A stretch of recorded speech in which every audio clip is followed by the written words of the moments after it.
Morning students, आज हम करेंगे ग्रुप 17 का second last topic that is a hydrochloric acid, जो सेकेंड कंपाउंड है। इससे पहले मैंने आपको बेटा क्लोरीन कराया था। आज हम करेंगे HCl। HCl को क्या बोलते हैं? हाइड्रोक्लोरिक एसिड या फिर हाइड्रोक्लोराइड। तो हमारे पास एक साइंटिस्ट था जो क्या था, गोबल ने 1648 में HCl को प्रिपेयर किया था और उस मेथड को क्या बोलते हैं बेटा? Salt cake method. Salt cake method क्या है? गोबलर ने 1648 में NaCl, जिसको क्या बोलते हैं बेटा? रॉक सॉल्ट की ट्रीटमेंट कराई थी with concentrated sulphuric acid at 420 kelvin. तो क्या हुआ था कि NaCl और जब H2SO4 आपस में रिएक्ट करा तो जो H2SO4 है, आपको पता है ये एक एसिड है, और एसिड कैसे डिसोशिएट होते हैं? Which can give a H positive ion. तो H2SO4 H पॉजिटिव और HSO4 नेगेटिव में डिसोशिएट होता है।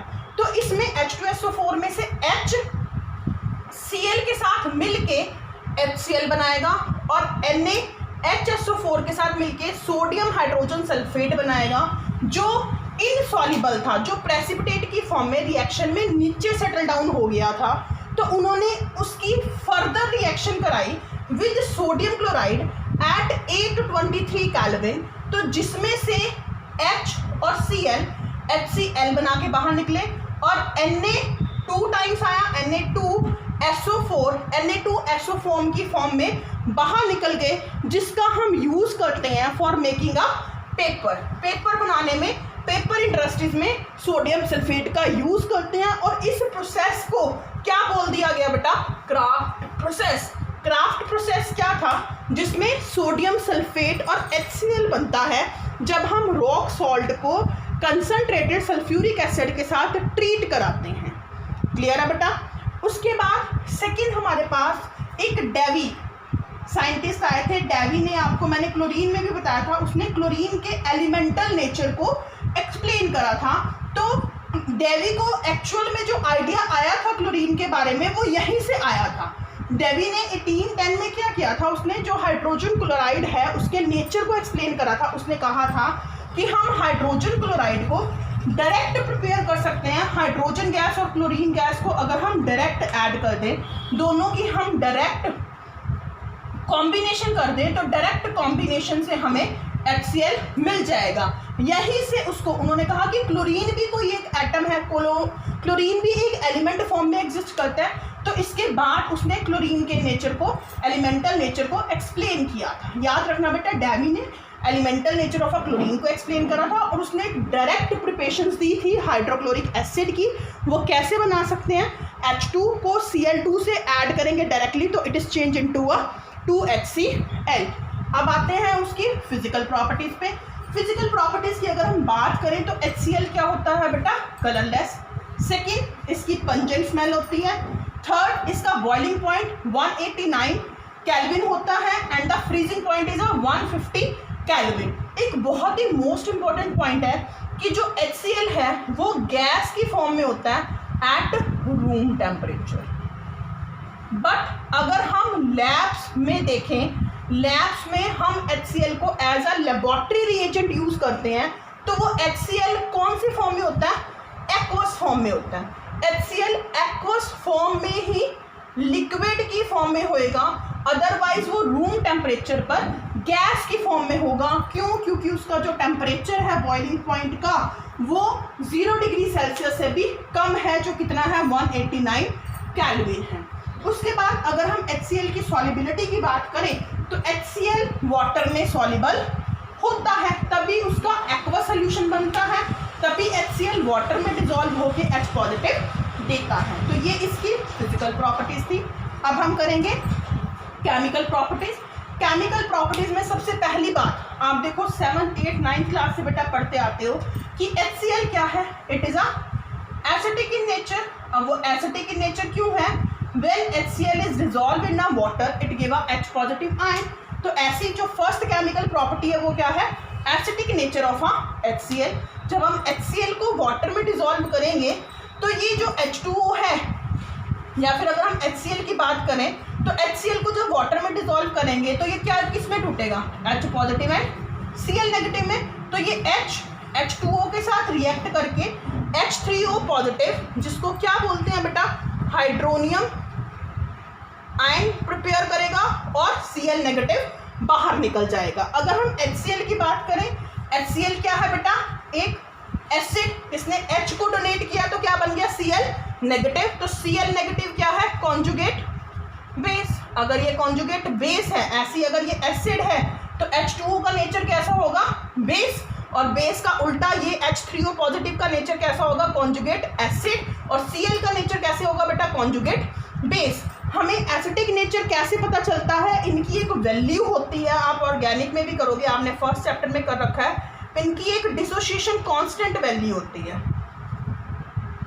अगर एसिड डिसोसिएशन कांस्टेंट वैल्यू है तो हम उसको Ka लिख देते हैं, अगर बेस डिसोसिएशन कांस्टेंट वैल्यू है तो हम उसको Kb लिख देते हैं। तो हम एसिड की बात कर रहे हैं तो इसका एसिड डिसोसिएशन कांस्टेंट की वैल्यू 10⁻⁷ होती है। और अगर हम Ka का उल्टा लेते हैं, नेगेटिव लॉगरिथम ऑफ Ka लेते हैं, तो it is change into a pKa, और जिसकी वैल्यू क्या आ जाती है, -7।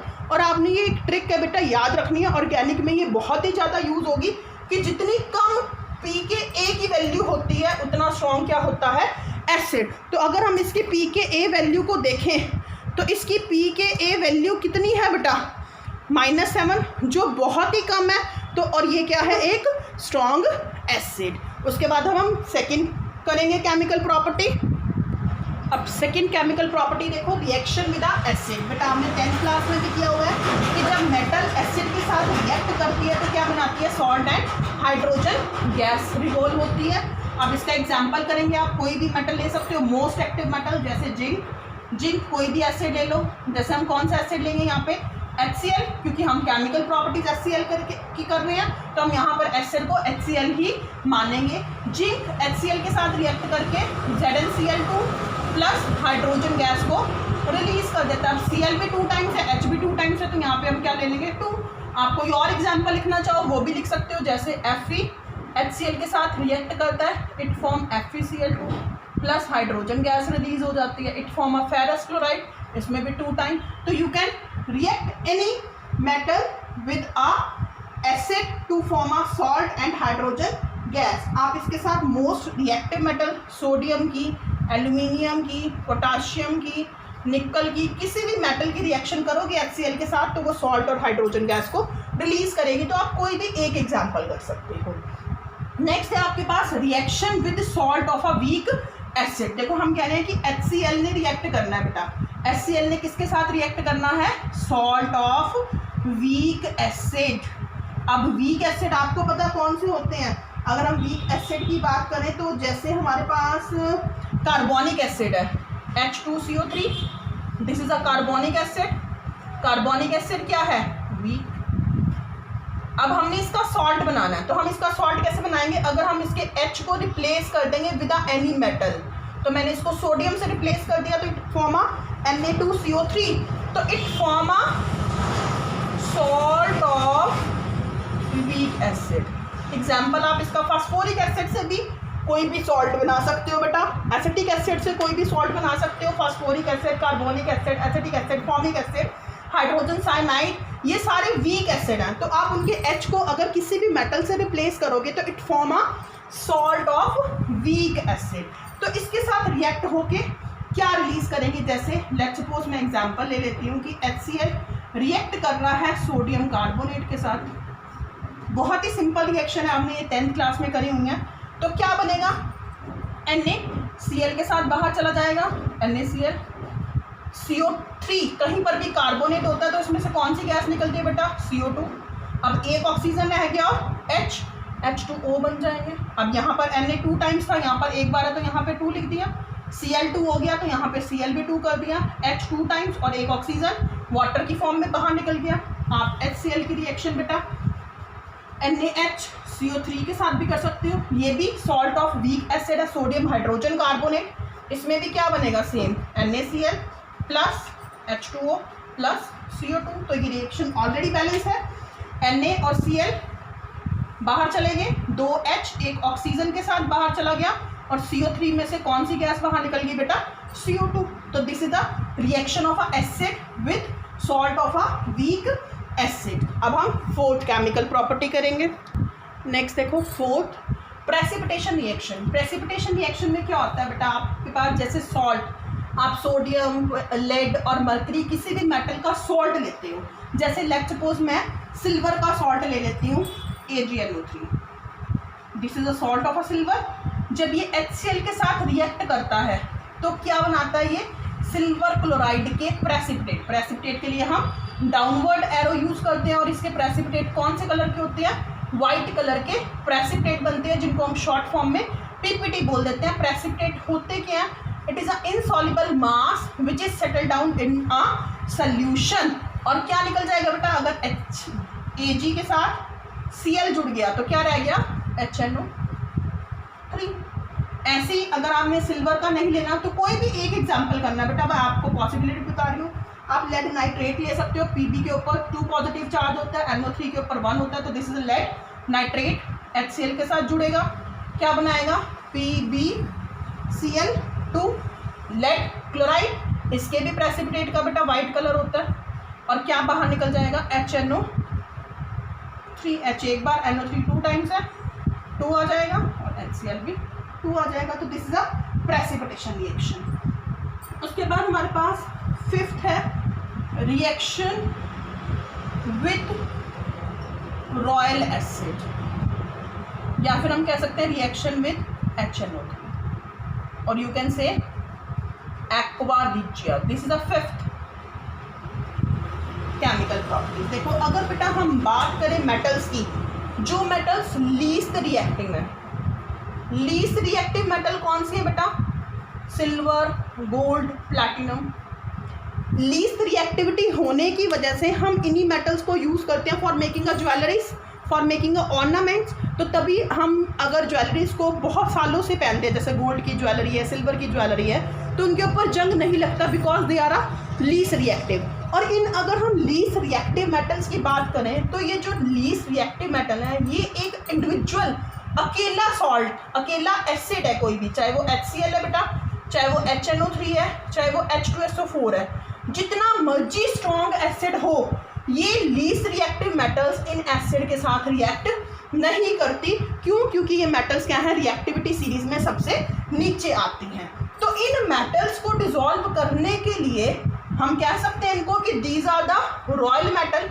रॉयल वर्ड हम किसके लिए यूज करते हैं? जो बहुत ही ज़्यादा एक्सपेंसिव और कॉस्टली होते हैं, और ये मेटल्स जो हैं कॉस्टली हैं, ज्वेलरी कॉस्टली आती हैं। अब हम इनको घोलने के लिए, इनको डिसॉल्व करने के लिए हम एक क्या बनाते हैं बेटा? रॉयल एसिड बनाते हैं। तो वो रॉयल एसिड क्या होता है? Aqua regia. एक्वा रिजिया क्या होता है? It is a mixture of HCl and HNO3, जिसमें 3 पार्ट HCl के और 1 पार्ट HNO3 का होता है। अगर हमने 100% सोल्यूशन बनाया तो उसमें से 75% HCl होगा और 1% HNO3 होगा। तो ये एक्वा रिजिया में अगर हम बात करें इन मेटल्स की, तो these metals can be easily dissolved in this aqua regia solution or we can say in a royal acid। तो अगर हम प्रॉपर्टीज, अब हम कहें कि ये HCl की केमिकल प्रॉपर्टीज क्यों है? क्योंकि एक्वा रिजिया को बनाने के लिए हम HCl का यूज कर रहे हैं, 75% ज़्यादा है, तो ये इसकी केमिकल प्रॉपर्टीज में आएगा which can dissolve the least reactive metals. तो अगर हम बात करें गोल्ड की, जैसे लेट्स सपोज, अब एक्वा रिजिया में क्या है? HCl और HNO3। HCl किस में टूटता है बेटा? H पॉजिटिव में और Cl नेगेटिव में। HNO3 किस में टूटेगा? H पॉजिटिव और NO3 नेगेटिव में। NO3 नेगेटिव हो गया तो मैंने H दोनों के लिए कॉमन लेके एक बार लिख दिया। तो गोल्ड इसमें डिसॉल्व होगा, इसमें घुलेगा, तो ये इसके साथ घुल के क्या बनाएगा? एक कोऑर्डिनेशन कॉम्प्लेक्स बनाएगा। गोल्ड पे +4 चार्ज कंसिडर करेंगे तो it form a tetrachloroaurate AuCl4, 1 negative plus NO gas बाहर निकल जाएगी और वाटर मॉलिक्यूल बाहर निकल जाएगा। बैच 2 टाइम्स है तो यहाँ पे हम क्या ले लेंगे? 2। अगर हम क्लोरीन यहाँ पर 4 है तो हम क्या ले लेंगे? 4 ले लेंगे। ऑक्सीजन कितने हैं? 3, यहाँ पर 1 और 1 2 है, तो 3 करने के लिए यहाँ पर 2 ले लेंगे, 2 ऑक्सीजन और 1 3 हो गए। अब यहाँ पर H इंक्रीज हो गए, H कितने हो गए 4, तो यहाँ पर भी H ले लेंगे बेटा 4। तो ये जो हमारे पास कंपाउंड बना ये कोऑर्डिनेशन कंपाउंड है। मैं इसका नेम आपको बता रही हूँ, बट आप जब कोऑर्डिनेशन कंपाउंड करोगे तो उसमें और अच्छी तरह से क्लियर हो जाएगा। तो 4 के लिए हम क्या वर्ड यूज़ करते हैं बेटा, टेट्रा। Cl को क्या बोलते हैं, क्लोरो, और इसके ऊपर गोल्ड, इसको आर्जिनेट बोलते हैं, तो हम इसको ऑरेट बोल देंगे। 8 वर्ड लगाया क्यों, क्योंकि इसके ऊपर एक नेगेटिव चार्ज है और इसमें इसकी ऑक्सीडेशन स्टेट क्या है, +3। कैलकुलेट करो, देखो Au को x मानो बेटा, Cl पे -1 चार्ज होता है, 4 टाइम्स है, इक्वल टू -1 चार्ज है, x equal to -1 + 4, x equal to क्या आ जाएगा 3। तो इसमें इसकी ऑक्सीडेशन स्टेट क्या है बेटा, +3 है।